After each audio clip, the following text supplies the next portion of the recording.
ನಮಸ್ತೆ ಎಲ್ಲರಿಗೂ welcome back to Activity Craze. ಇವತ್ತಿನ ಈ ವಿಡಿಯೋದಲ್ಲಿ 20 ನಿಮಿಷದಲ್ಲಿ ತಂದೂರಿ ಚಿಕನ್ ಮಾಡೋ ರೆಸಿಪಿನ ಶೇರ್ ಮಾಡ್ತಾ ಇದ್ದೀನಿ. ಬಿಸಿ ಅನ್ನ ಮತ್ತು ತಿಳಿಸಾರು ಜೊತೆಗೆ ಒಳ್ಳೆ ಕಾಂಬಿನೇಷನ್ನು. ಹಾಗಾದರೆ ಈ ರೆಸಿಪಿ ಹೇಗೆ ಮಾಡೋದು ನೋಡೋಣ ಬನ್ನಿ.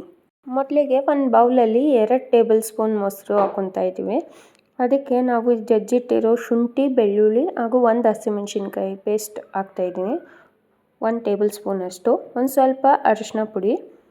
ಅದಾದಮೇಲೆ ನಾವು ಇದಕ್ಕೆ 1 ಟೇಬಲ್ ಸ್ಪೂನ್ ಧನಿಯಾ ಪುಡಿ ಹಾಕ್ಕೊತಾ ಇದ್ದೀವಿ. 1 ಟೇಬಲ್ ಸ್ಪೂನ್ ಚಿಲ್ಲಿ ಪೌಡರ್ ಹಾಕ್ಕೊತಾ ಇದ್ದೀನಿ. ಖಾರಕ್ಕೆ ನಿಮಗೆ ಎಷ್ಟು ಬೇಕೋ ಅಷ್ಟು ಹಾಕ್ಕೊಳ್ಳಿ. ಮತ್ತು 1 ಟೇಬಲ್ ಸ್ಪೂನ್ ಗರಂ ಮಸಾಲ ಹಾಕ್ಕೊತಾ ಇದ್ದೀನಿ. ಮತ್ತು ರುಚಿಗೆ ತಕ್ಕಷ್ಟು ಉಪ್ಪು ಮತ್ತು ಸ್ವಲ್ಪ ಕಸ್ತೂರಿ ಮೇಥಿ ಹಾಗೂ 2 ಟೇಬಲ್ ಸ್ಪೂನಷ್ಟು ಎಣ್ಣೆ ಹಾಕ್ತಾಯಿದ್ದೀವಿ.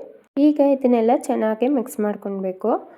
ಮಿಕ್ಸ್ ಆದಮೇಲೆ ನಾವು ಇದಕ್ಕೆ 1/4 kg ಚಿಕನ್ ತೊಗೊಂಡಿದ್ದೀವಿ. ಇಲ್ಲಿ 1/4 kg ಚಿಕನ್ ಹಾಕಿ ಇದನ್ನು ಸ್ವಲ್ಪ ಮಿಕ್ಸ್ ಮಾಡಿವಿ. ಸ್ವಲ್ಪ ಮಿಕ್ಸ್ ಆದಮೇಲೆ ಇದಕ್ಕೆ ಲಾಸ್ಟಲ್ಲಿ ನಿಂಬೆಹಣ್ಣು ರಸ ಹಾಕಿ ನೋಡ್ಕೊಂಡು ಹಾಕಿ, ನಿಮಗೆ ಎಷ್ಟು ಬೇಕೋ ಅಷ್ಟು. ಇದನ್ನು ಸ್ವಲ್ಪ ಮಿಕ್ಸ್ ಮಾಡಿ ನಾವು ಇದನ್ನು ಬೇಕ್ ಮಾಡ್ತಾಯಿದ್ದೀವಿ. ಮ್ಯಾರಿನೇಟ್ ಮಾಡೋಕ್ಕೆ 1 ಅವರ್ ಬಿಟ್ಟಿದ್ವಿ. ಅದಾದಮೇಲೆ ಇದನ್ನು ಏರ್ ಫ್ರೈ ಕಂಟೈನರಲ್ಲಿ ಎಲ್ಲ ಪೀಸಸ್ನು ಇಡ್ತಾಯಿದ್ದೀವಿ. ಇದು 1 ಅವರ್ ಮ್ಯಾರಿನೇಟ್ ಮಾಡಿದ್ವಿ. ಉಪ್ಪು ಖಾರ ಎಲ್ಲ ಚೆನ್ನಾಗಿ ಇಟ್ಕೊಳ್ಳುತ್ತೆ. ನೀವು ಎಷ್ಟು ಕಲಸಿ ಇಡ್ತೀರೋ ಎಷ್ಟು ಹೊತ್ತು ಅಷ್ಟು ಚೆನ್ನಾಗಿ ಉಪ್ಪು ಖಾರ ಎಲ್ಲ ಇಟ್ಕೊಂಡಿರುತ್ತೆ.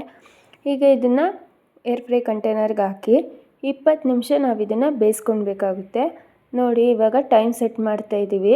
ಟೆಂಪ್ರೇಚರ್ ನಾವು ಇಲ್ಲಿ 190 ಡಿಗ್ರಿಗೆ ಇಡ್ತಾಯಿದ್ದೀವಿ. ಮತ್ತು ಟೈಮಿಂಗ್ಸು 20 ನಿಮಿಷಕ್ಕಿಟ್ಟು ಈ ಥರ ಏರ್ ಫ್ರೈ ಮಾಡಬೇಕಾಗುತ್ತೆ.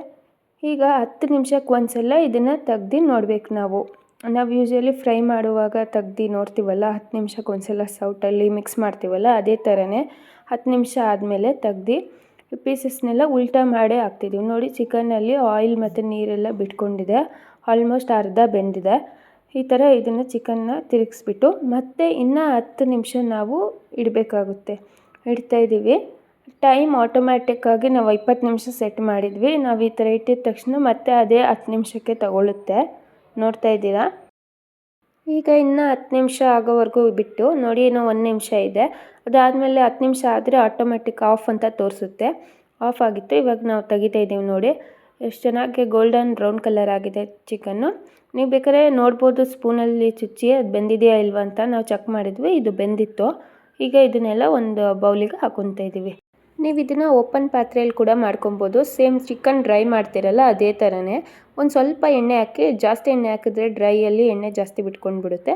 ಅಷ್ಟೇ ಸಿಂಪಲ್ಲಾಗಿ ಈಸಿಯಾಗಿ ನೀವು ಕೂಡ ಈ ರೆಸಿಪಿನ ಮಾಡ್ಬೋದು. ಈ ರೆಸಿಪಿ ಇಷ್ಟ ಆಗಿದ್ದರೆ ಶೇರ್ ಮಾಡಿ, ಲೈಕ್ ಮಾಡಿ ಹಾಗೂ ಕಮೆಂಟ್ ಮಾಡಿ. ಮತ್ತಷ್ಟು ವೀಡಿಯೋಸ್ಗಳಿಗಾಗಿ ನನ್ನ ಚಾನಲ್ನ ಸಬ್ಸ್ಕ್ರೈಬ್ ಆಗೋದು ಮರಿಬೇಡಿ.